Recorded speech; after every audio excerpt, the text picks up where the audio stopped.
Wherever you are, whatever you do, this is your game. These are your teams. Their dreams are your dreams.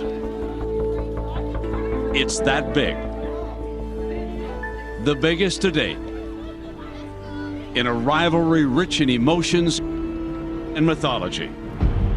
Legends are made in this game. Bo on one side, Woody on the other. Charles Woodson had an unbelievable game.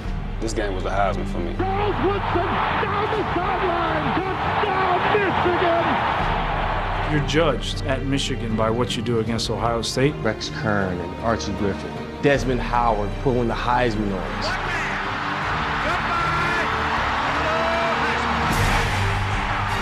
And today, for the first time in over 100 years, they meet as number one against number two. When you talk about rivalries, this is the top. This is the biggest of them all. Troy Smith is a heck of a football player. You got to be born with what number 10 just did. He has a knack to make things happen. We got a great defense. We'll see how great a quarterback he is. That defense is nasty.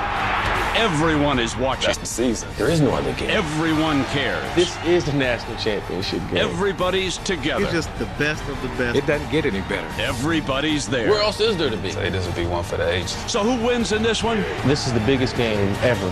Everybody.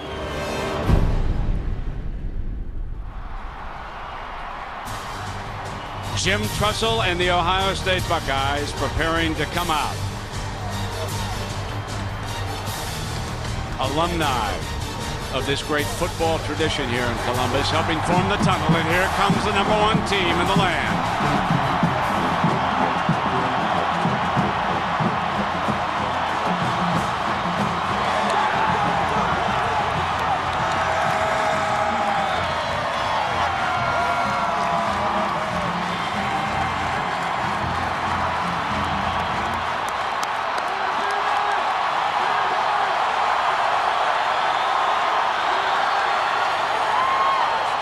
Number one versus number two.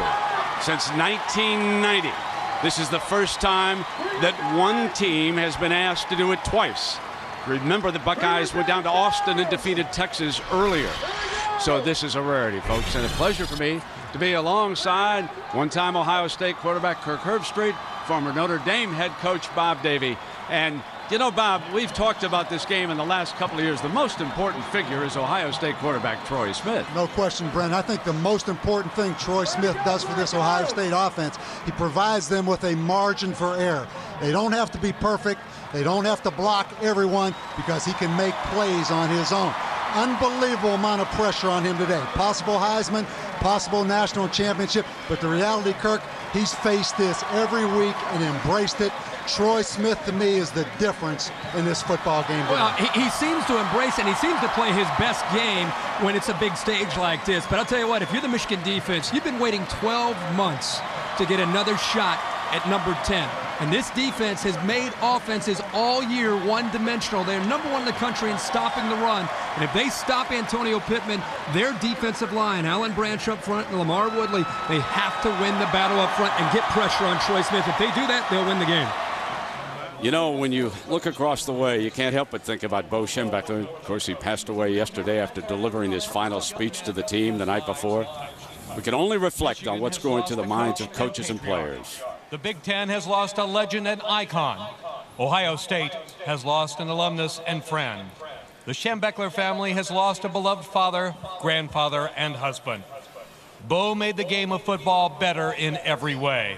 Our thoughts and prayers are with his family and everyone who mourns his passing.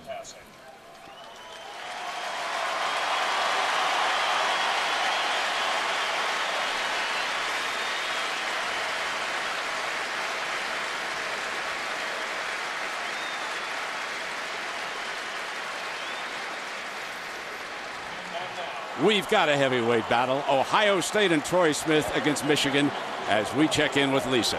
Well, Brent, it is game day, but no doubt for the Michigan Wolverines, players will be playing this game with heavy hearts because of the passing of Bo Schembechler. I talked to one Wolverine assistant coach about an hour and a half ago, and he said, I've been in shock for about 24 hours ever since I heard about what happened yesterday. But all in all, he said, I think we're going to be okay. Schembechler did talk to players on Thursday, the day before he died. I'm told that he talked to them about the importance of this rivalry, the importance of this game, and about how proud he was of them for everything they've already accomplished. Now with more on the Buckeyes, here's Bonnie Bernstein. Lisa, not much to report on Ohio State's injury front. Left tackle Alex Boone is back after missing 2 weeks with a knee. The field here at Ohio Stadium was actually on IR for a while, but after being resodded a few weeks ago, the players saying it's in good shape. Last but not least, Jim Tressel managed to find a way to entirely lose his voice on Wednesday, but he told me after drinking more tea with honey than I could ever imagine, I got it back. But he said, really, does it matter? They're not going to be able to hear me in here. That is the truth, Bonnie.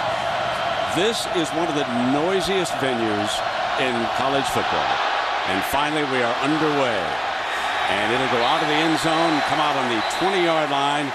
Quarterback, Chad Henne. And so, Bob, what do we expect from Chad and this Michigan offense? Well, Brent, Michigan's played it close to the vest. They've let that great defense win for them. But if you look back to the Notre Dame game on the road, the Penn State game on the road, hostile environment, they came out and opened it up because of Chad Henne. He can handle the pressure of this situation, Kirk. Yeah, I think it's very important for this Michigan offense to take some chances on 1st and 10 and give Henne a chance on play action.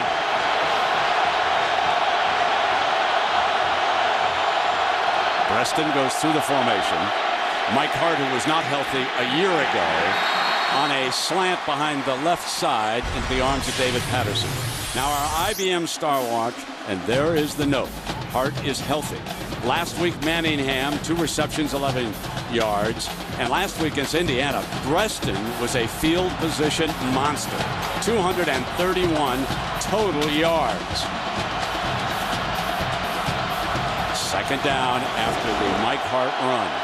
Need 7, and there is Preston. They like to use him in the slot. They'll bring him across the formation. Henne changing up in the teeth of all this noise. The 3-step drop slant, got it. To the 47-yard line, Mario Manningham, his first reception and his longest gain since returning from injury.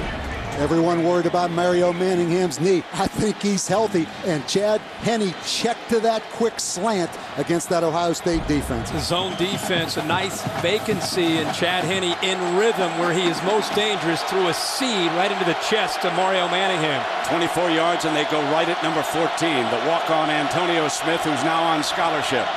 Deeper drop, Henne keeps it in the air and keeps it in the arms of number 86. He comes back to Manningham. And now our city offense. And I want you to focus on number 77, Jake Long. He was playing right tackle last year in Ann Arbor. First play of the game a year ago. He drove into linebacker Bobby Carpenter. Carpenter suffered a broken leg and did not return for the rest of the season for the Buckeyes. Jake Long is a first-round draft choice waiting to happen. He is the left tackle for the Wolverines. Second now and 3.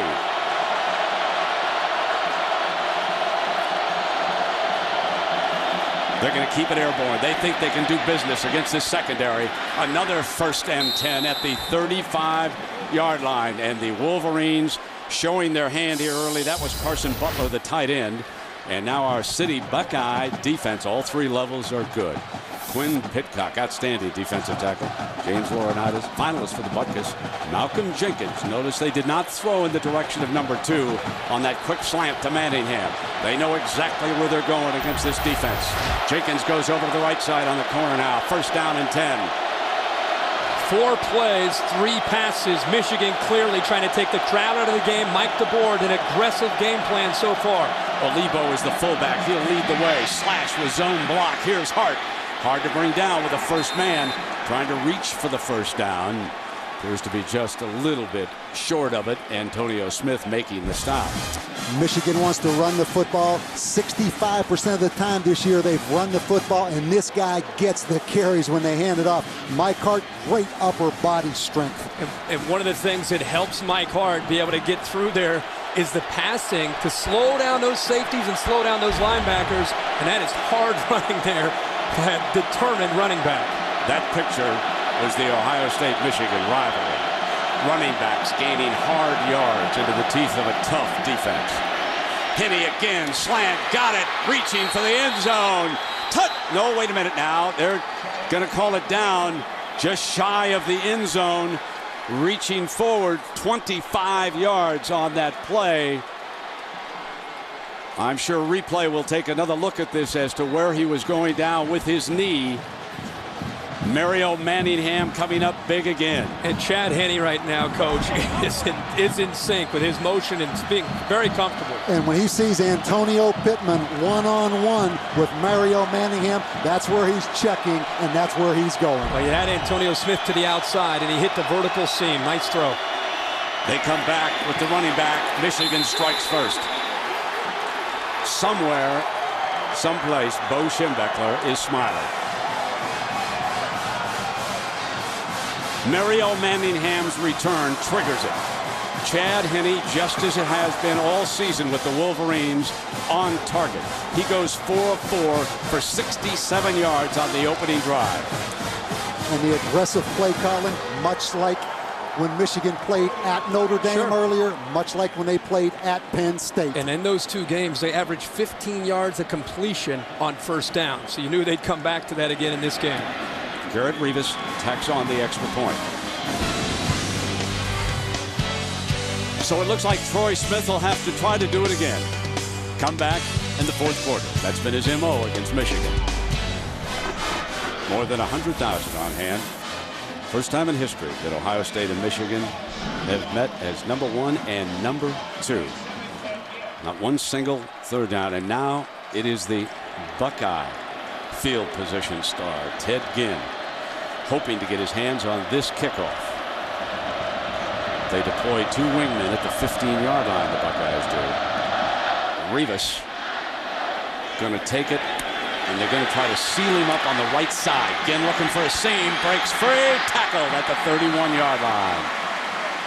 Let's go back to the big catch by Manningham. Here's exactly what Chad Henne saw. He saw the free safety in the middle, so he knows he has one-on-one coverage with the corner, Antonio Smith, on Mario Manningham. It ends up being zone coverage. And watch Antonio Smith's body. He gives Mario Manningham the inside, which is a big mistake and a very easy throw for Chad Henne. When Chad Henne throws in rhythm, he's a very accurate quarterback. Tressel opens with Troy Smith in the shotgun. And they will throw it. They'll put it in the hands of Ginn, trying to come right back. And that is Hall, the outstanding corner. They decide to throw the first pass, and here is Troy Smith. And what do we expect for the Buckeye game plan here today, Kirk? Well, I think you're going to see Ohio State try to spread the athletic Michigan defense out with multiple wide receivers and give Troy Smith an option at the line of scrimmage to either go to the run with Antonio Pittman or try to find some one-on-one matchups on the outside, depending on how Michigan's defense tries to come after the Ohio State offense. Here's your 2nd and 8. Rolling to the right. A strike to Ginn for the first down. So twice they put it in the hands of number 7, and it results in a first down for the Buckeyes. Our IBM Star Watch for Ohio State. Antonio Pittman last year, he scored the winning touchdown. Ted Ginn Jr., though, had a big day with 9 receptions for 89 yards, but it was Anthony Gonzalez who made the catch inside the 5-yard line in the fourth quarter that set the table for Pittman's winning touchdown. Now first down and 10, ball at the 44. Pulling back, looking downfield, got great time. Here's Ginn breaking free, incomplete. Had they hooked up, it would have been 6. Pressure that time from Lamar Woodley, number 56, and I'm sure that the coaches upstairs noticed it. And we know the key to Michigan is being able to block the front, give him enough time. They get excellent pressure from Woodley, really forced the incompletion as you see Ted Ginn beat Leon Hall down the field. He beat Leon Hall, and more importantly, he got behind the safety, Jamar Adams. That's something that Ohio State feels they have an opportunity to do if Troy Smith has time, but you're only going to get that many opportunities so often in a game like this. 2nd and 10. And again, Smith firing back underneath to Brian Hartline, his first catch of the game, to the 50-yard line. Picked up about 6, and Chris Graham making the stop. So our City Buckeye offense, and let's focus on the left tackle because you know they're going to have to match up. Alex Boone did not start. Tim Schaefer, the senior, started, but Alex Boone, after missing a game, is healthy. Has been a little bit gimpy on a knee. We expect to see him a lot. He's only a sophomore. He's the left tackle. The tackles and the guards will have their hands full on this Ohio State offensive line. Here comes the blitz. Engelman trying to get there. Caught. First down inside the 25. Roy Hall under enormous pressure. Number 10 shows you why he's the leading candidate for this year's Heisman Trophy. First of all, really, I think a good job of protection right here. Michigan comes with the safety blitz, allows Troy Smith enough time, and right here, a great throw to Roy Hall. They beat Johnny Sears, number 25, who hasn't had a lot of playing time this year at corner, Kirk. And that was a great shot at the arm strength from Troy Smith. But if Michigan's going to bring pressure and be in one-on-one opportunities, if they don't get to Troy Smith, he's got the accuracy to burn him. Let me correct myself. That wasn't Engelman. It was 21 Monday on the blitz. And here comes now Pittman. And he crashes across the 20-yard line. I've already talked to you about Lamar Woodley. David Harris, perhaps an underrated middle linebacker, a senior. And Leon Hall, the Buckeyes have not backed away from him. Can Ohio State protect? Michigan 40 sacks on the season, 24 by the defensive line. It's going to all come down to protect. Jim Tressel's well aware of that. That's why you've seen so many different formations. He's trying to show a lot of window dressing to try to slow down the Michigan defensive front. 2nd and 5, and from the gun, lead to Ted Ginn, incomplete. It was a forward pass, and that will bring up 3rd and 5, another 3rd down here. Saw that formation. You talk about formations. They call that the shot Ginn when Teddy Ginn is in that slot right there. Such a cat and mouse game early in big games like this with so much hype. The coaches who have the perspective that we have, looking down and seeing where the adjustments need to be made after the first 2 offenses have been on the field. 5 receivers. Smith underneath again. Roy Hall's 2nd catch, and he's inside the 10. It'll be 1st and goal, Buckeyes. And Kirk, you talk about the coaches' flexible game plans. It all comes down to the quarterbacks. Both teams with quarterbacks that can do it all. Michigan at time only rushing 3, and big Roy Hall at about 230 pounds making the catch for the 1st down. Interesting play call there because they had so many receivers in. Michigan's defense so aware of the middle of the field that they sat back down the middle of the field, and it opened up a nice vacancy underneath. Play fake. Slant. Another completion to the 2-yard line. Putting it in the arms of the fullback. They slip him out. They told us they were going to include this in the game plan, and Stan White Jr., a good receiver. Watch him come out of the backfield. He's the fullback. There's 89. And I'll tell you what, I remember when they talked about Tressel ball, field position, great defense, kick field goals. I mean, he's throwing it every down now. Yeah, and I think that in the history of Jim Tressel being the head coach at Ohio State in the 5 years, in this rivalry, that's been his MO, that he has been aggressive with his play calling and shows some plays that he hasn't shown all year. Throws for a wide open touchdown, and it's Roy Hall. That's his 3rd catch of this drive. The Buckeyes convert 3rd and 4. 3rd and 16, 3rd and 5, and now 3rd and goal. Football is a game about preparation. How many times do you think Lloyd Carr and Ron English looked at Jim Tressel's offense in practice against a 5-wide receiver look from the 2-yard line? Those are the little wrinkles that Jim Tressel tries to save in this big game because it means so much. Michigan's defense confused from that look. Petrie, Aaron Petrie, freshman from Kentucky, tacks on the extra point. This is not what Bo and Woody had in mind, folks, believe me. Just like that, Ohio State ties it up. 7-all, 6 minutes remaining in the first quarter. Let's go.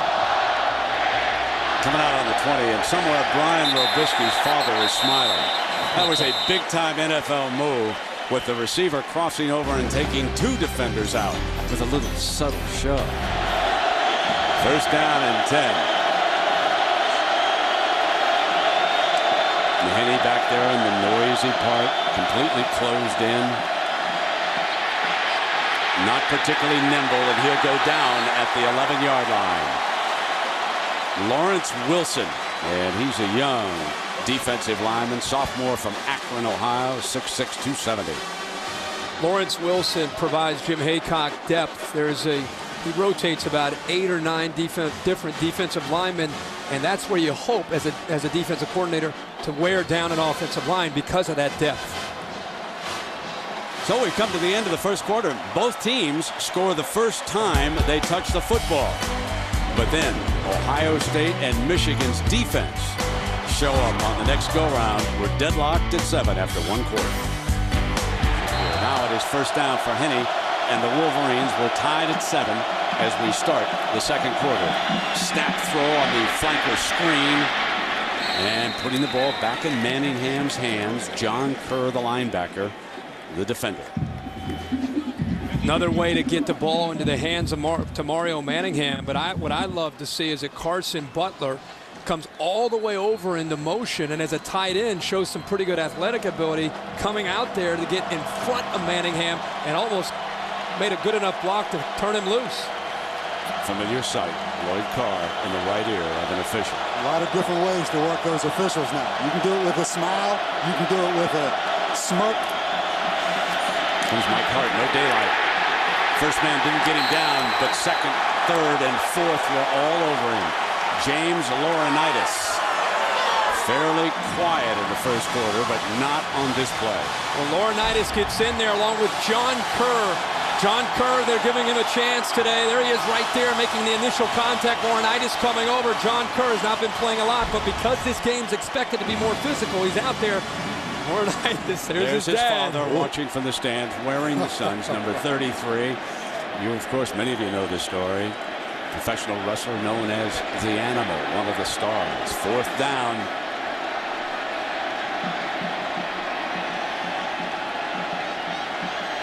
Got the twin receivers back, so different looks on the punt return team.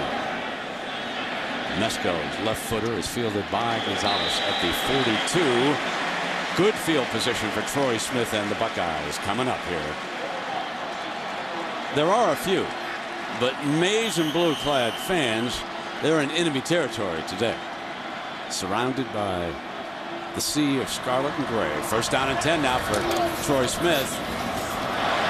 Keeping it for the first time, faking the end around and taking a heavy blow by David Harris, who makes the quarterback pay the price.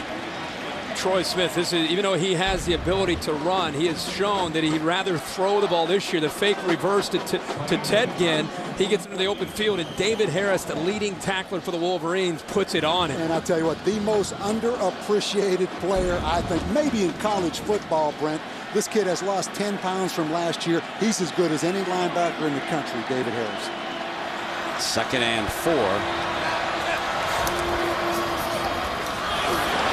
And a spinning move, breaking free, headed for the end zone. Chris Wells, 52 yards.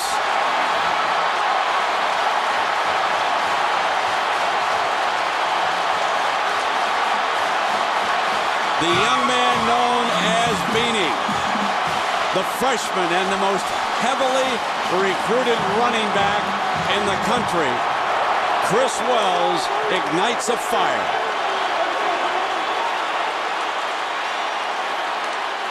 Chris Wells has had a history of fumbling this year as a true freshman, and Jim Tressel is elected to stick with the freshman, going back to him despite losing the 4 fumbles, and it paid off here early in this game. And I'll tell you what, you talk about risk versus reward.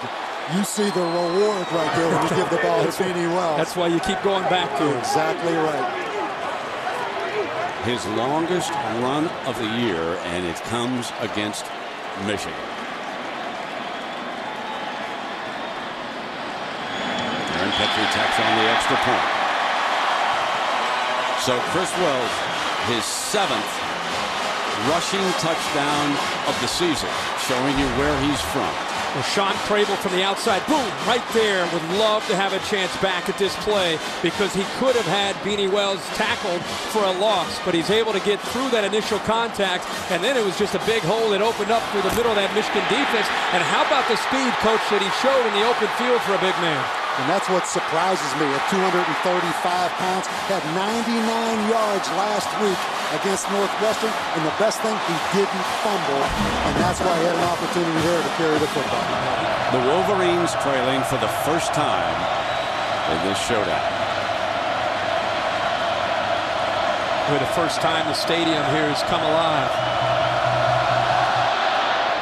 On the ground, keeping it away from Bruston.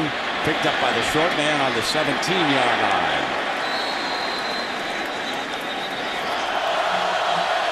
4 rushmen for the Buckeyes, expecting Hart, and the linebackers were right there to meet him at the line of scrimmage.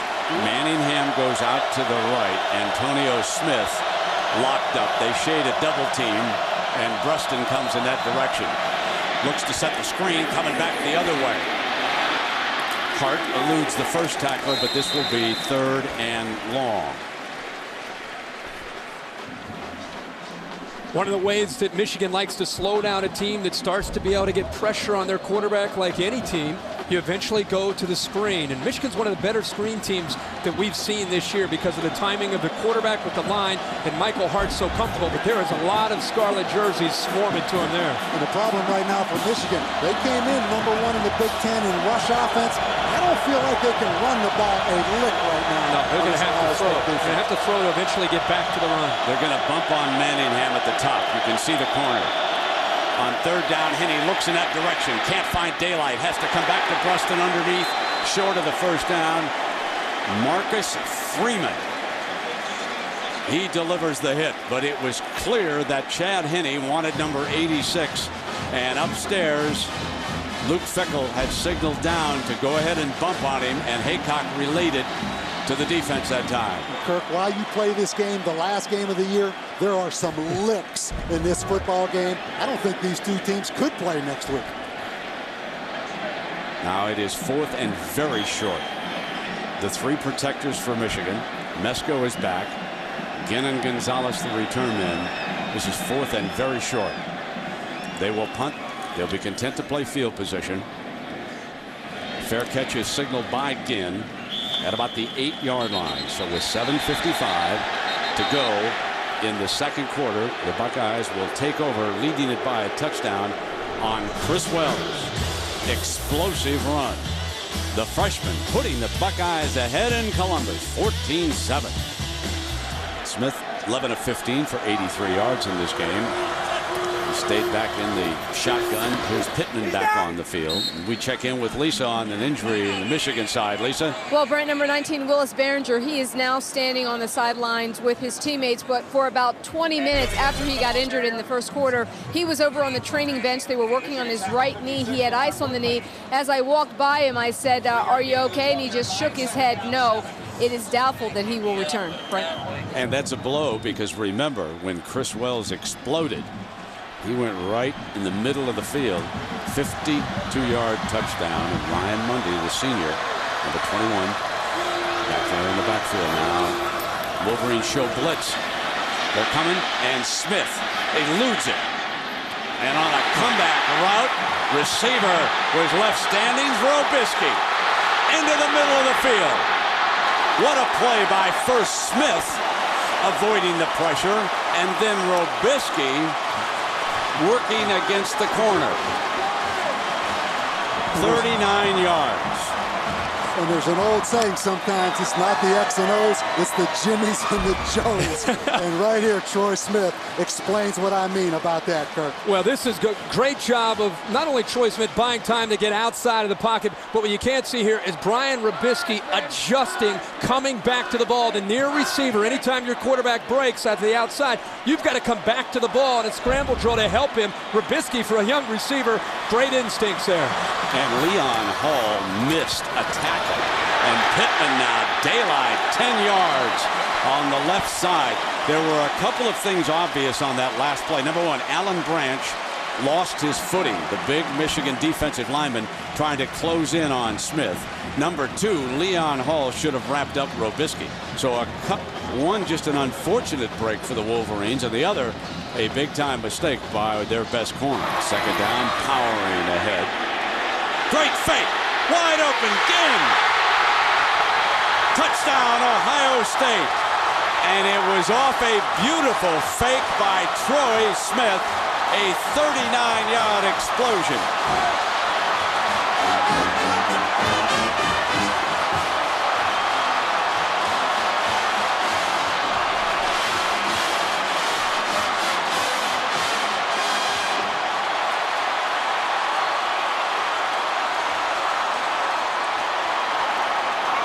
And just like this, the Buckeyes show everyone why they are the #1 ranked team in the country.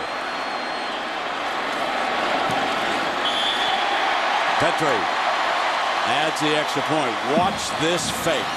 Anytime you have a back that's having a pretty good game, and Wells, the safety and the linebackers came up. Ryan Mundy gets out of position. They worked on this play, I'm sure, all week in practice. Teddy Ginn one-on-one for the touchdown. And you better bump Ted Ginn at the line of scrimmage. You let him off, I don't care how fast you aren't going to catch him. Timeout in Columbus. It's 21-7, and Troy Smith does it again. Now Bruston from 1 yard deep. He'll come out for the Wolverines. And he is out of bounds at the 20-yard line. So the Buckeyes go 91 yards in only 4 plays with this explosive offense. And Chris Wells has been a major player. He was the running back Troy Smith faked to on the dive play, and he carried out the fake beautifully with Ted Ginn breaking down the middle. Now a somewhat rattled Wolverine team trails by 14 points, and we take a look at the first 4 drives. The Wolverines scoring early, but since then they have bogged down against Jim Haycock and Luke Fickell's defense. Well, they went 7 plays, 80 yards, went right down the field in complete command. A lot of play action passes, and since then, as you said, Luke Fickell and Jim Haycock making some adjustments. This is not only a big drive because it's 21-7. It's a huge drive for Chad Henne, I think, in this offense to get their confidence back. Much more pressure on Manningham. Here's a hole now for Hart. Hart breaks into the middle, and he's midfield and down. Stumbles to the 49-yard line. So Hart, 30 yards, his biggest run of the game. Interesting that Michigan goes back to the bread and butter. We keep talking about how important it is for them to throw the ball, but boy, what a cut by Mike Hart. You want to know why Mike Hart's one of the best backs in the country? Because he can cut just like that on a dime. He takes advantage of Jamari O'Neal and gets upfield. Good block by Olibo, the fullback, Kirk, as well on that lead draw right there. Ball inside the 30-yard line. Chad Henne's under pressure, sacked him down at the 40-yard line. Golston is there. Joel Penton is there. Richardson in on him. The linebacker comes, John Kerr on the blitz, occupying 2 offensive linemen. A mistake that time by Mark Beal not coming over because it freed Penton to come right through the interior of the offensive line. A mistake and miscommunication because of the blitz there from John Kerr. And let's think back when this season started. Everyone wanted to know, could Ohio State's offense score enough points because of the young Ohio State defense? Kirk, they only give up 7 points a game here. Yep, number 1 in the country coming into the game. 2nd and 20.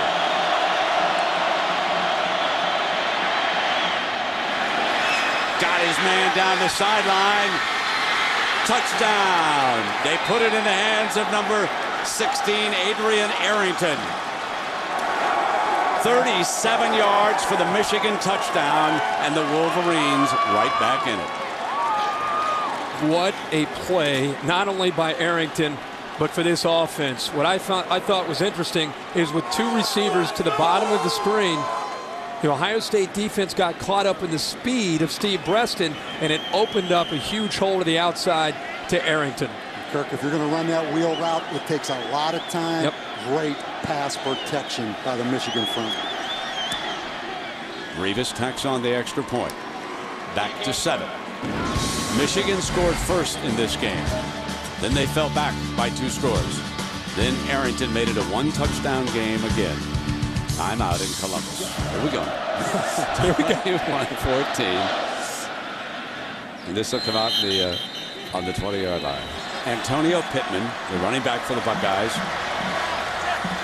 take over on their own 20-yard line. There's a fake to him. And a strike. And Gonzalez's first catch of the game for a first down at the 31. Mundy, the safety, makes the tackle. Our Pacific Life game summary here, and it has been a wide open, high scoring affair so far. 35 points in a Michigan-Ohio State game in the first half. And you could see the one team's pass for 144 and the other for 161 yards in this game. And the Buckeyes have been lethal on 3rd down.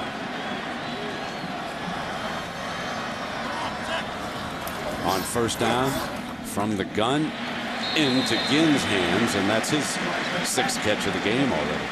Ohio State continuing to work with coach the 3 and 4 receiver look, and it's again just to try to exploit the Michigan secondary with Troy Smith's arm. Well, you know what I read this week? They're talking about Troy Smith maybe a 2nd or 3rd round draft choice. Are you kidding me? Troy Smith, not a 1st round draft choice. I would take him in the 1st round right now. I don't care if he's 5'11 and a half. You know the comparisons to Vince Young? I talked with him this week. You know who he reminds me of? Drew Brees. Drew Brees is who Troy Smith is. He's more like Drew Brees than any other quarterback I've seen. Here's 2nd and 3 now for Troy. He stands in that pocket and hits Robisky again for a first down at the 45-yard line. And Pops has got to be awfully proud of Brian Robisky here today. Well, he is having a great game, and this is an idea of his arm strength. He has the ability to squeeze it in there right into the face of that defense, and look how tight a window that was. But he has such velocity on his throws. 16 of 20 for 196 yards, and takes a lick. I mean, he was smashed by Sean Crable. Number 2 got loose on him that time. Crable's from Massillon, Ohio. I think Sean Crable's the wild card to this defense. They have done such a good job with Ron English moving Crable around. He's a linebacker, but they move him around and try to confuse the offensive line to get pressure, and that time they were successful. And Brett, remember Lloyd Carr told us the other night, fastest linebacker in the history of Michigan football. Says Sean it all Crable. right there. 2nd and 10.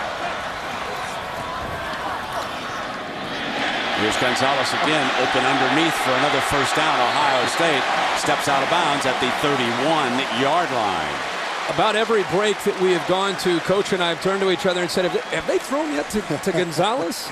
Because it just doesn't seem like he's involved yet when you knew that eventually they would have to go to him. They clear it out and give him the ball in space. And tackling at the corner position for Michigan continues to haunt him. You saw Johnny Sears right there miss that tackle on Gonzalez. Emptying that backfield out again. First down and 10 from the 31. And using the tight end underneath for a few yards. That's Rory Nickel. Troy Smith is spreading the ball around to any number of receivers in this game. Robisky, and Hall and Hartline and Gonzalez and now nickel. I mean, it's amazing how he's dumping it off to everybody. He's just spraying this Wolverine secondary. That time they used Teddy Ginn and Anthony Gonzalez as decoys to set up a tight end screen over the middle of the field. 2nd and 7. He's going to wing it again. Gonzalez at the 11. That's his 3rd catch on this drive. Well, they're going to him, and they're finally getting the matchup that they need in this slot with Gonzalez going up against Chris Graham, a linebacker. We did the Ohio State-Iowa game, and that's something that Ohio State exploited against the Hawkeyes. Big holes in that interior of the Michigan defense. On 1st down, another completion.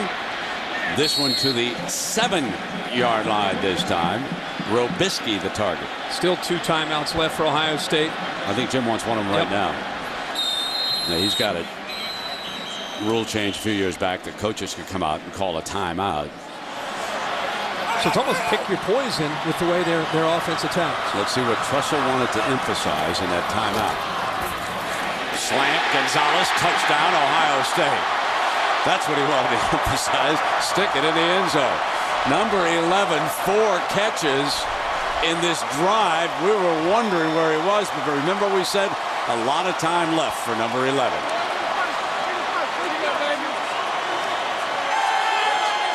Play zone coverage against this guy. He is just picking them apart. You might as well try to go to a dime coverage because you're not going to have any success with Chris Graham or any other linebacker for that matter walked out over Anthony Gonzalez.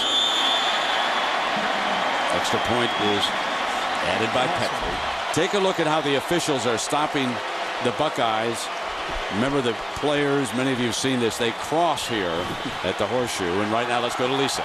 Thanks, Brent. Coach, defensively, your team has their hands full. What adjustments do you have? Defensively, the defense has its hands full. What adjustments do you have to make in the second half? Well, we've missed some assignments, and obviously we've got to do a better job stopping big plays. We've been a team that hasn't given up big plays all year long, but we gave up 2 today. Thanks a lot, Coach. Over to Bonnie. Coach, Michigan's only allowed 12 points a game. What have your spread formations done to neutralize what they usually like to do? Well, Michigan's a great defense, and our guys have made some plays. We're pass protecting pretty well, but it's a long game. You got a 14-point lead. What do you tell the guys in the locker room to make sure they don't let it slip away? You tell them it's not enough. Michigan's got a great offense, got a great football team. It's a great game. Coach, thanks. Brent? All right, Bonnie. 28-14 at the half. Right now, let's send it to New York. Big John Saunders. And right now, Troy Smith is having it his way. Ohio State 28, Michigan 14. I'm Brent Musburger with Bob Davie and Kirk Herbstreit. And Coach, 21 of 26. What must the Michigan defense do here against him? Brent, first of all, Ohio State fooled Michigan by going 5 receivers and spreading the field. Now, Michigan's had time to see it. They know when 5 wide receivers are in the game. At halftime, I think Ron English had to find a way to match up personnel, to play some man under so they can contest some throws. If they play zone, Troy Smith will continue to pick them The apart. problem with that, though, is they cannot get pressure on Troy Smith because they're mixing up the play calling enough, and he's getting rid of the ball before the pressure can get there. So we'll see if they can maybe crank that pressure up here in the second half. Here comes Ginn. Out just shy. Fumble, ball's down. Ball was marked down. Kirk, you and I were talking. I mean, Troy Smith has been unbeatable in big games. He plays his best in the biggest games. And you always hear players refer to the big games and the opportunities, and we've seen that in his career. There he is opening the second half. The throw was low, and Roy Hall sitting down there. So it'll be 2nd down and 10. Our Pacific Life game summary, and just to highlight some of the numbers that Bob Davie was referring to. 241 yards against that Michigan pass defense.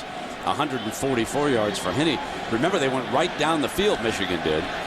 With his first series of the game, Manningham caught 3 balls on that drive, and they've shut him down ever since. So here is 2nd down and 10 for Ohio State.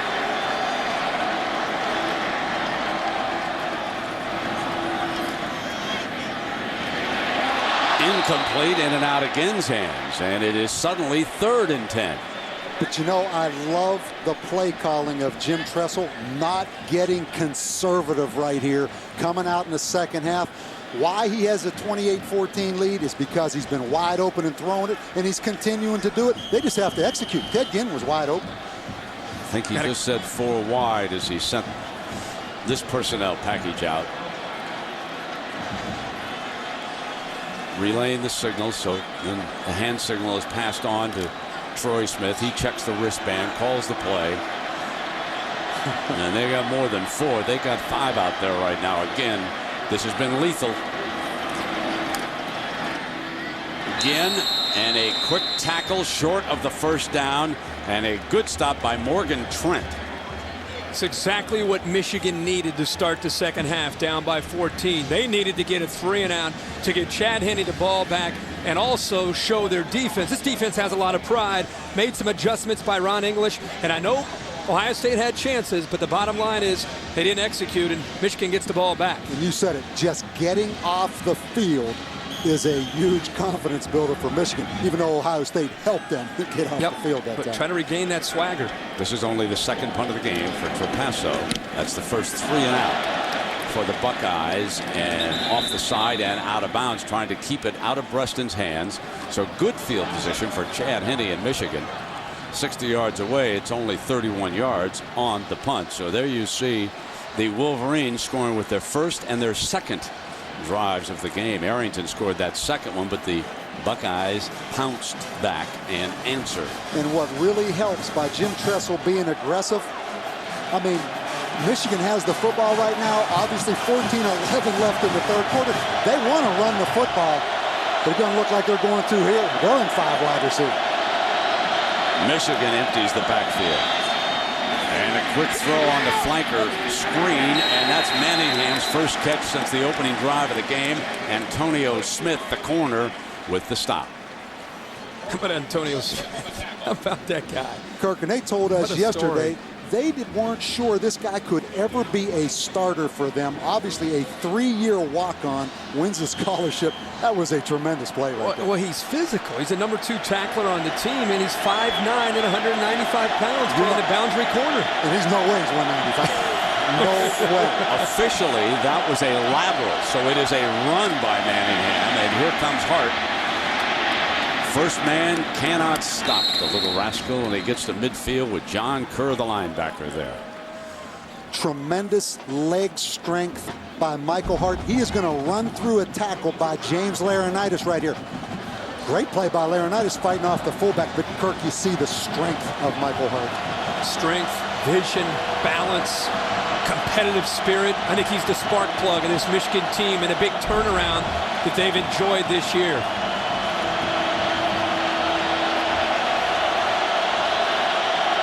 Third and short in the teeth of 100,000. First down, and Hart breaks free. One man to beat, and he pushes him out of bounds. Malcolm Jenkins, the corner, saves the touchdown. 33 yards for Hart. And Bo Schembechler would love this one, because watch the fullback, Alebo, right there. A great block on Brandon Mitchell, the safety, up in the box.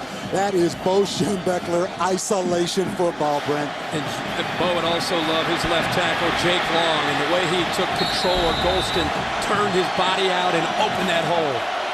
First down, come right back with the running play to the 2-yard line with their opening drive of the second half.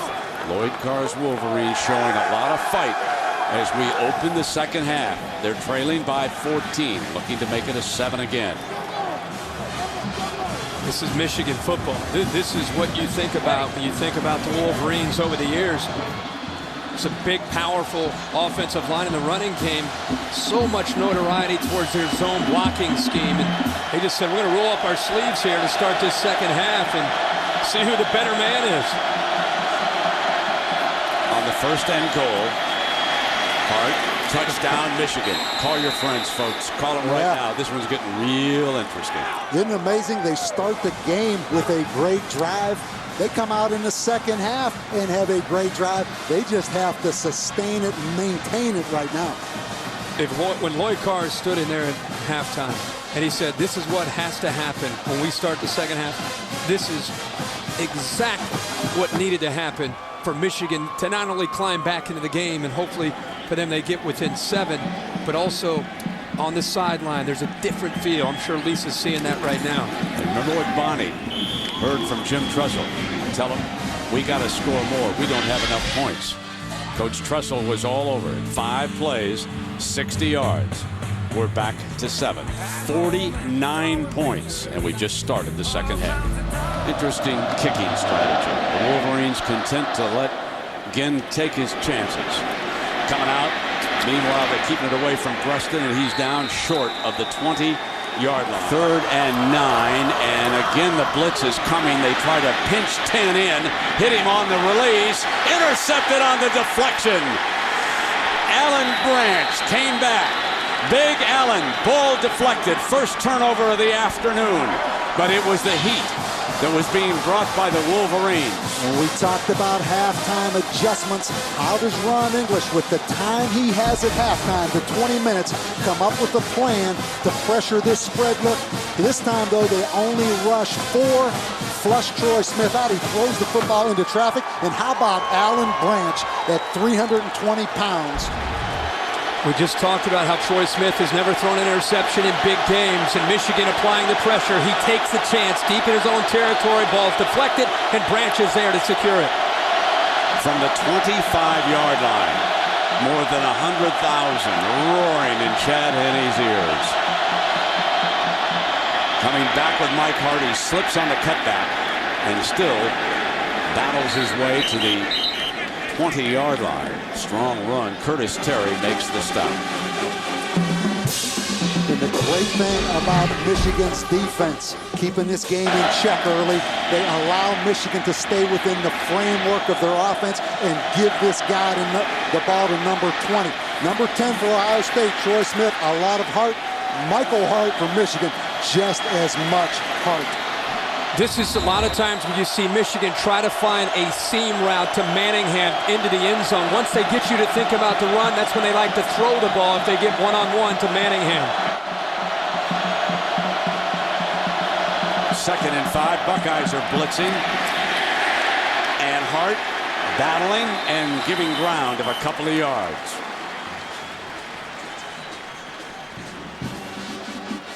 Third down coming up, and it is huge for Michigan.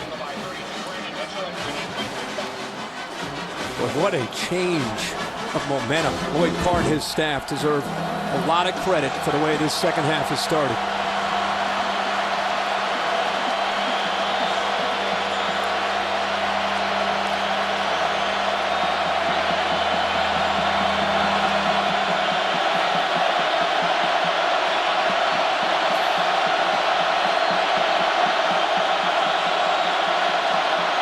Needs 7. Has to throw it away. Under tremendous pressure that time on the 3rd down. Vernon Golston in on Henney.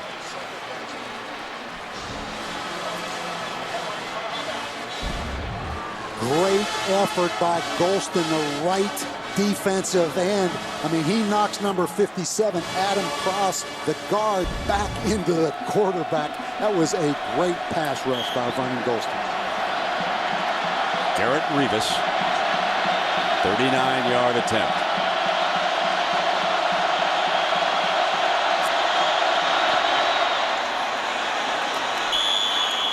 And Garrett Revis pulls the Wolverines 3 points closer. Now it's a 4-point game. 28-24 after the Troy Smith interception. And this is probably the most impressive stat I've seen all year. Let me explain this. Ohio State has turned the ball over now 14 times. That is the first points Ohio State's defense has given up all year after a turnover. That is the most unbelievable statistic I have ever seen in college football. Kind of one of those hidden notes throughout the season that's become very impressive. Meanwhile, they've scored a ton after their takeaways, as you could see at the top part of that graphic. And here we go now. Michigan with a touchdown and a field goal after the turnover. They've closed back in, and here comes again. searching to get outside. He's out of bounds.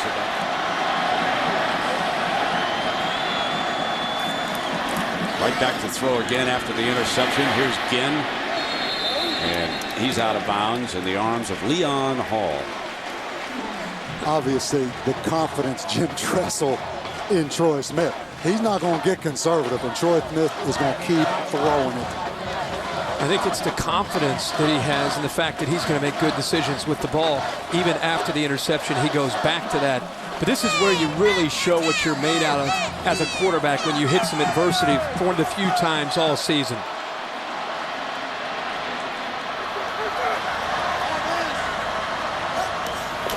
With White leading the way, breaking free again. Touchdown, Ohio State. This time, it's Antonio Pittman. The first half belonged to Chris Wells, but they explode the middle again. 56 yards for the junior, and the Akron twins, Pittman and Chris Wells, have done the job.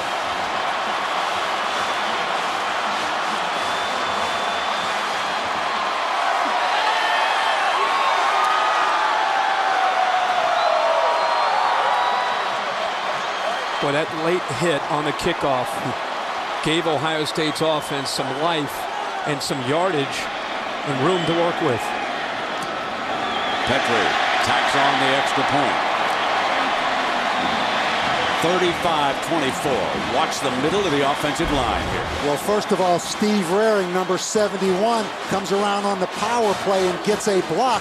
Keep in mind, this is the #1 rush defense in all of college football.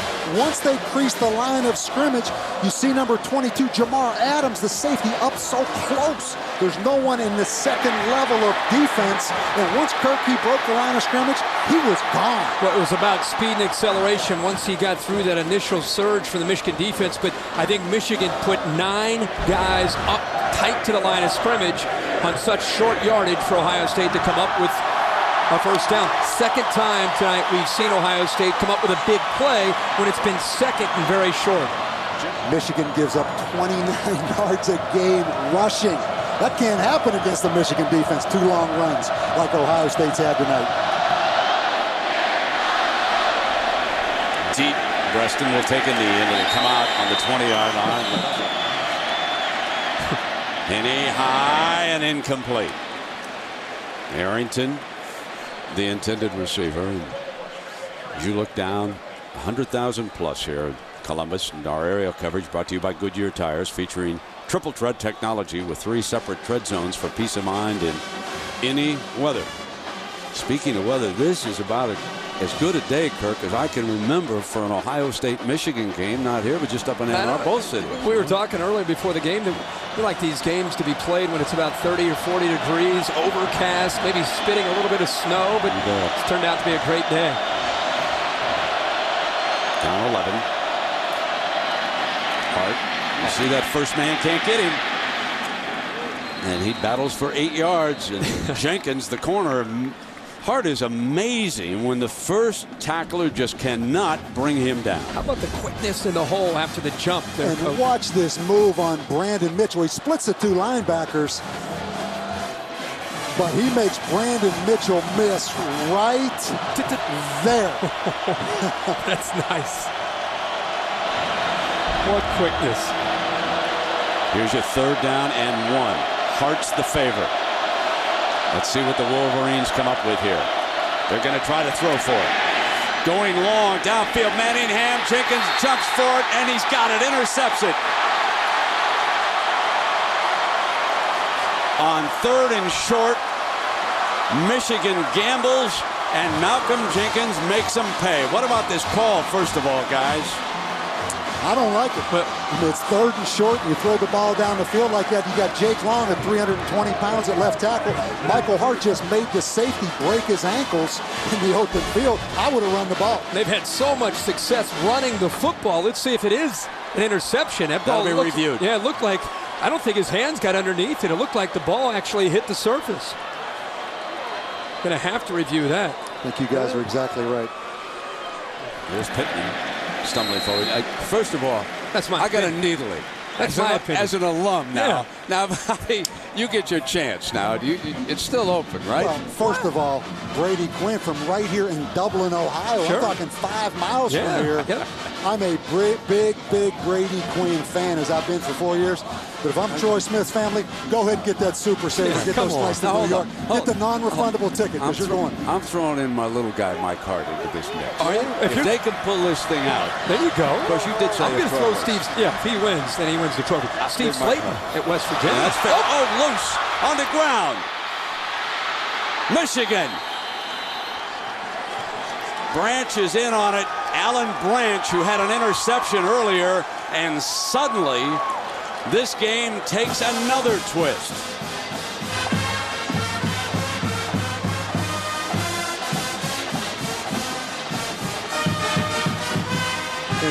And Doug Gaddish, who played tackle last year, Brent, you mentioned it, moved to center. You see the cast on his hand right there. He broke that wrist early in the season, or had a wrist injury.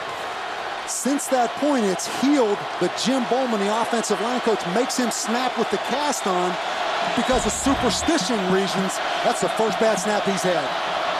And here comes Hart trying to stretch it to the left, and he is tracked down from behind. David Patterson was coming from the backside, and Lawrence Wilson was over there, and those two big fellas simply surrounded him. So the final seconds have ticked away in the third quarter. The money quarter, folks, is coming up. The final quarter begins with Bob Davie and Kirk Herbstreit. I'm Brent Musburger. Ohio State in a high-scoring duel leads Michigan by 11. Second down from the 9-yard line against Laurinaitis and this stiff Buckeye defense coming up.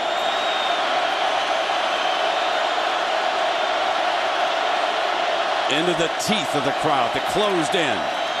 End around. Breaston trying to get free. Needs a block. End zone. Reaches. Touchdown, Michigan.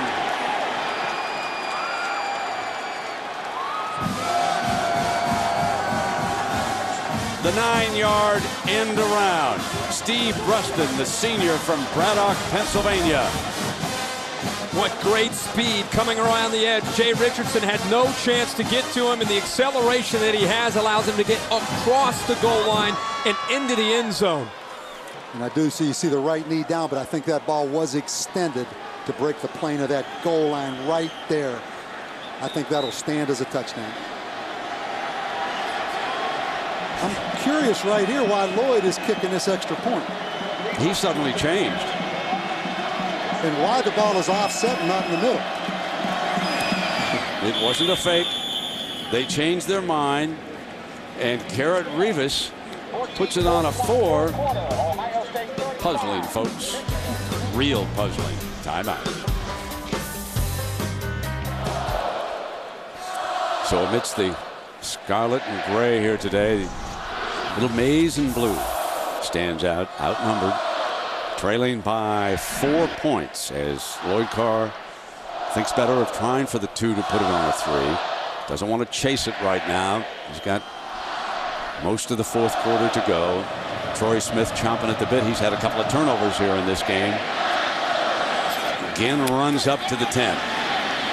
They try to put him on that side of the field, and he is down at the 26-yard line. An Ohio Stadium record, 105,708, as they see number 1 versus number 2, Ohio State, Michigan. The winner will go on to the national championship game. First down and 10. And a great fake again by Smith as he hands it off. It's like a draw play. Here's Pittman, daylight sideline, finally pushed out of bounds at the 45-yard line. David Harris.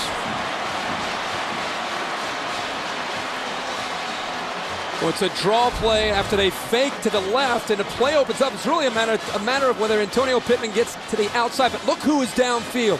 Doug Gaddish downfield on Adams, the safety. He's 25 yards downfield. He obviously has the body to take care of that, but he needed something to get him back into this game. The old Statue of Liberty, but how about the lick by David Harris, the linebacker on that sideline?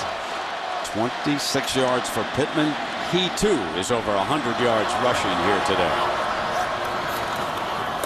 Power look. And beginning tomorrow, folks, you can download all the action from today's game as well as other classic games. You can mention 73, 97, 02 from the storied rivalry only on iTunes.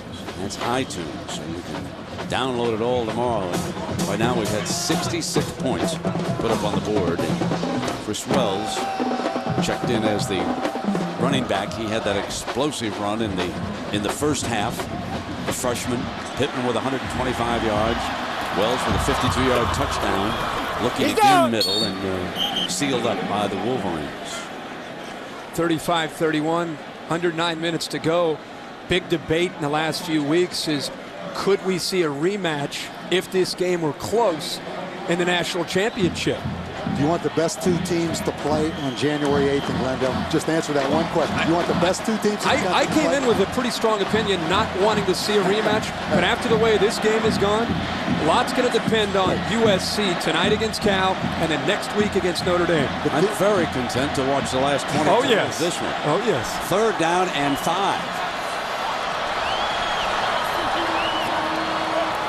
Showing blitz. Stands on the slant. And a first down, Ohio State, as he comes back. And he hit number 9, Brian Hartline, redshirt freshman from North Canton, Ohio, who has become a factor in the passing game. And they had receivers, 3 receivers to the left. He wanted to get the ball to Hartline the entire time, and Hartline had to work hard to get off Johnny Sears, who was physical in his coverage and did a good job, but Hartline did not give up on the route, and neither did Troy Smith. Antonio Pittman reports back in. Number 25, the running back for the Bucks. He is right behind fullback Stan White Jr.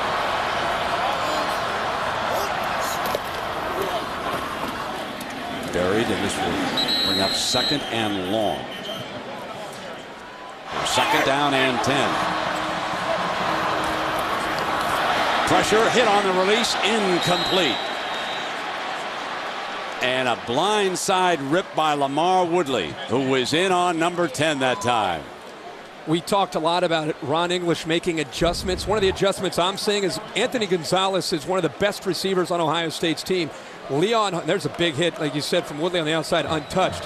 One of the adjustments is trying to put their best cover corner on a slot receiver in Anthony Gonzalez to shut him out. One of the biggest adjustments is standing Woodley up in this football game and getting him away from Schaefer and Boone and letting him blitz from the linebacker spot. What an adjustment by English. No wonder he's been coming from that spot. He's their defensive end over there, and he was tied up in the first half. He has made so many big plays the last couple of years for the Bucks. Looking in that direction. Smith has to take off. Dances free now. He'll throw, incomplete. And a penalty flag.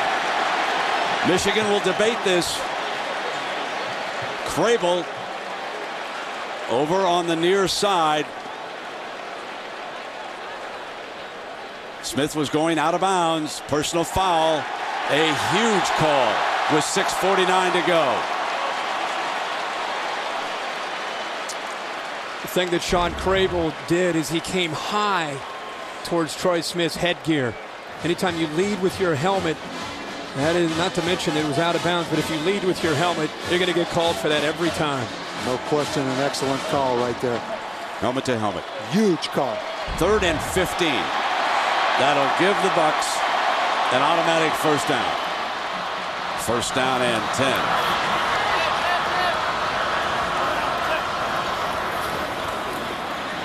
Got the slant. Got a first down. Robisky. No, wait a minute. They're going to spot it, maybe adjust a little bit short. Let's see. Troy had to slide the line to the left. A blitz coming from the left. It's picked up, and it's a one-on-one matchup with Robisky against Morgan Trent. Makes a good move, and the ball's thrown on the money. And Morgan Trent, who is Michigan's fastest DB, again playing off man-to-man. Ron English playing a lot of man-to-man coverage here late in this football game. So 2nd down and short. And Smith keeps it himself. There's your first down signal for the Buckeyes here. Clock down to 6 minutes. course, near the end of the game, we'll select a Chevrolet player of the game from each team, and to honor their determination, Chevrolet will make a $1,000 contribution to each university's general scholarship fund. I can certainly remember Troy Smith winning it in Ann Arbor a year ago with that wonderful performance. Here he's up by 4, 5:55 to go. See how Trussell sets it up. If he's content for a field goal, if he'll attack, if he'll open it up, if he work on the clock, he's going to fire for it. End zone. Got it. Touchdown. Goes back to Robisky. Brian Robisky as Jim Trussell fires away.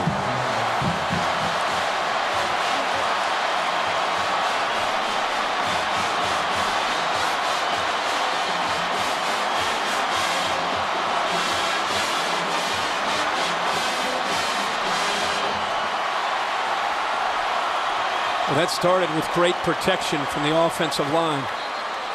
And the confidence you have in your quarterback if you're Jim Trussell. Troy Smith throwing the football. 11 plays, 83 yards, and more importantly, 5 minutes off the clock. Petrie tacks on the extra point. The Buckeyes are 5.5 minutes away from playing for a national championship. Last chance time coming up for the Wolverines now. They're down 11, 5.5 to go.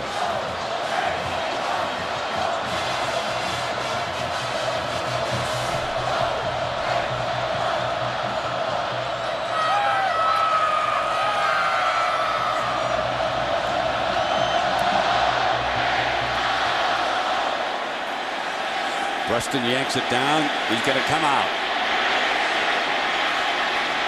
He's short of the 20-yard line.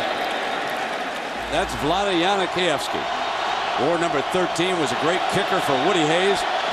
He's so good even Michigan ordered sandwiches. They got 160 of Vlada's specials waiting for you in the bus afterwards. And 2:30 go to Ohio State. They're the home team. Tripped up was Manningham that time. Smith's on him. And that is the first catch for Manningham since the opening drive, when he had 3 in that opening drive.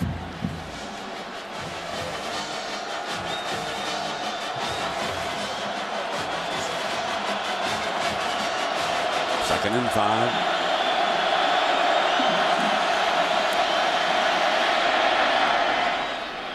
Got the first down. Remember, the clock will stop as Arrington picks up the first down momentarily, but Michigan needs to keep hurrying. And that's a great point, Brent. In college football, as a quarterback, when you're in this kind of offense, it's all about getting first downs and getting out of bounds, salvaging as much time as you can. Chad Henne is in a comfort zone here, having done this many times. Comes back underneath to Hart. What's going on that play? I think one key point here for Ohio State's defense. I don't think Ohio State's forced a turnover today, but they have 21 interceptions on the year, which is #1 in the NCAA. So they're throwing into a secondary right now that picks some balls off. Security moving in. Jimmy Haycock keeps fresh defensive linemen on the field. There's Manningham, and that's a first down at midfield, and that is a big play. Laurinaitis back defending for the Buckeyes, and that's 17 yards. Well, again, going back to Mario Manningham. 7 o'clock Eastern time. We're just an hour away from USC and California. If the Bears can go in and upset the Trojans, they'll go to the Rose Bowl. And with Bob Davey and Kirk Herbstreit, I'm Brent Musburger. We're wrapping up another classic between Michigan and Ohio State. Slipping at the 44-yard line. That's Arrington.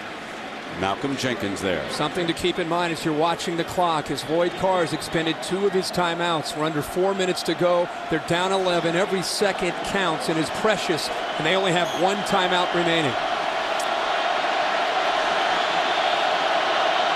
Second down and 14. Henne. Deflected incomplete. Now off the receiver's hands. Third down coming up, 14 yards for the Wolverines.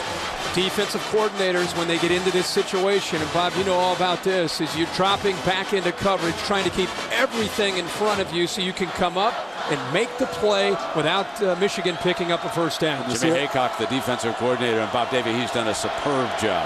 Remember when this year started, could Ohio State's offense score enough points to help this young defense? Their defense has been outstanding all season long. Lost 9 starters from the defense a year ago that won the Fiesta Bowl. Lost a great trio of linebackers led by A.J. Hawk. Now 3rd and 14 against Haycock's defense. Henne will not get it off. He is sacked. Jay Richardson, number 99, the senior from Dublin, Ohio, is in on the quarterback. That is the 4th sack of the game for the Buckeyes, and his 2nd. Here you come now, 4th and 16 at 2:55.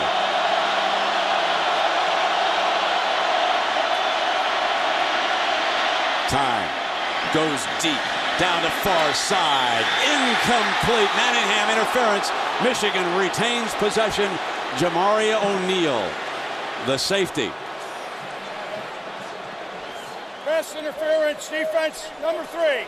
15-yard penalty, automatic, first down. If you're sitting at home and you're saying that wasn't pass interference, I don't want to hear about it. Because if you're a defensive back, one of the things you never do is turn your back completely to the ball and have no idea where the ball is. Whether or not he touched him or not is irrelevant. An official will call that every time when you don't know where the football is. And the amazing thing about Mario Manningham, you know the double move is coming. You just can't stop it. But great thing about college football, 15-yard penalty, and not the spot of the interference. Great thing for the defensive team. You got that right. He's talking like a I'm defensive looking coach. from only one perspective. Of course. First down and 10, and here's Henne. Firing high and snapped down by Manningham. He's out of bounds on the far side. Stops the clock at the 36-yard line. And guys, I am really impressed with Chad Henne. His strength, arm strength, composure. He has played an excellent football game tonight. 19 of 32 for 232 yards. More importantly, the numbers, 2 minutes, 40 seconds. And then, of course, we're inside of an hour, and it'll be the showdown in the Coliseum. USC and California still ahead of us. 2nd and 4. Firing, diving, rolling catch for a first down. What a brilliant play that was as Mike Massey slips out. The tight end, watch 83 here. Again, 2 deep coverage, and you see Mike Massey in that scene. Mike Massey, I believe, had a brother play here at Ohio State and at Michigan. And at Michigan, so he has an interesting background, but a great catch from a young man from the state of Ohio. 1st and 10. Henne high and incomplete, and it'll be 2nd down and 10.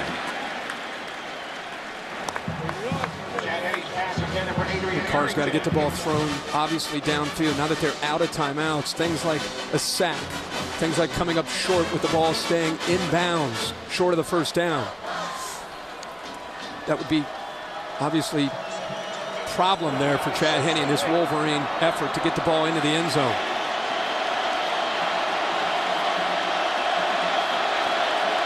Second and 10, Manningham on the sideline.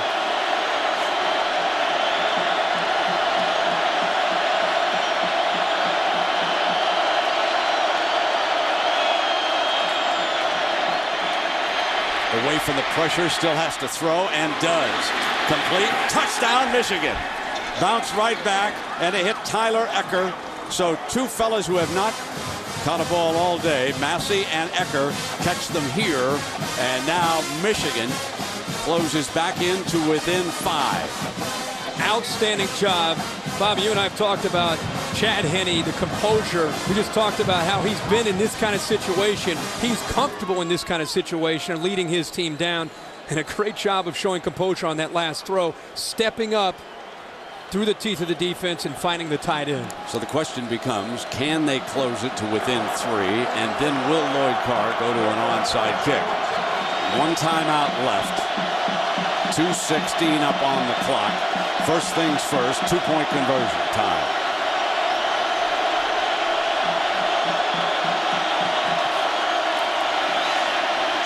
Throws for it, and he's got it. It's a 3-point game on Bruston's 2-point conversion. 42-39. The Classic continues in Columbus, Ohio. Number 1 and number 2. We're back in Columbus. Let's go back to the touchdown, guys. Well, it was patience. That's the most important thing when you have a tight end coming underneath. I think it was his last option there, is you have to have enough time. He steps up, and I think it looked like Marcus Freeman lost the tight end there in coverage out to the flat. What a great job by Chad Henne of throwing on the run, not scrambling, but scrambling to throw. Now it becomes critical. Garrett Rivas and Kirk, as you and Bob both pointed out, out of timeout, they've got to go for the onside kick. They line up now.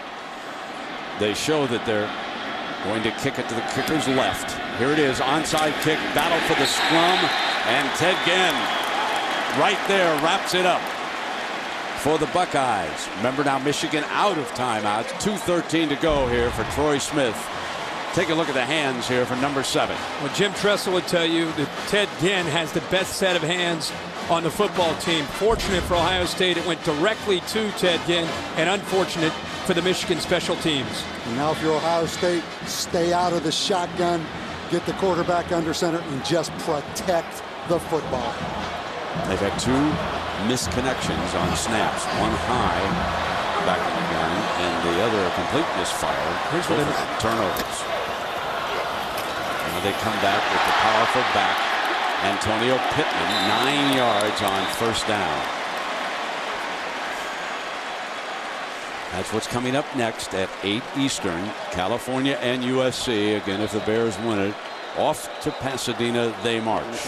I said before the game, the loser's out, and I still feel that way. I think USC, they're the wild card. If USC wins tonight against Cal, and they win out, they should be in that championship game. Now on every snap, of course, Lloyd Carr's defense will try to strip the ball as he keeps an eye on that clock. One thing I'll add, this becomes very relevant. If USC wins tonight and Notre Dame upsets USC, and you're a voter, and you're looking at this Michigan team that just battled against Notre Dame, didn't Michigan play Notre Dame earlier this year? It was very valid. And I think they went to South Bend and put on a clinic. Milking the clock.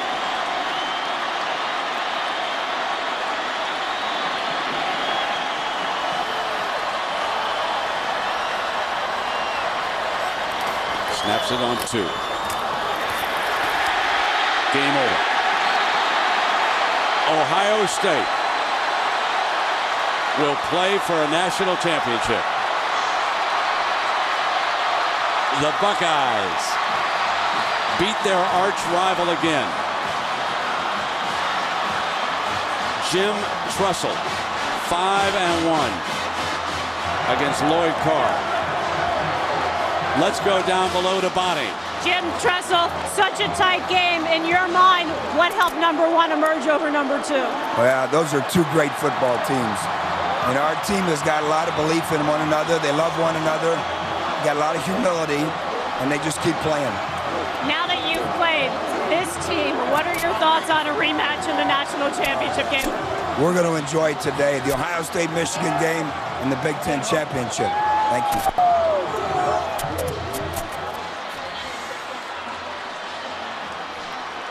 Our scene in Columbus. They saw a great game. So the students and fans pouring onto the field here. 19 seniors, including quarterback Troy Smith, played their final game in Columbus. And already the newspaper headlines are out. 1 to go. That'll be played down in Glendale, Arizona. So that will wrap it up here for Bob and Kirk and me from Columbus. Again, 42-39. Bucks win it. And a big reminder now, California at USC coming up in less than an hour, 8 Eastern time. This game in memory of our friend Bo Schembechler.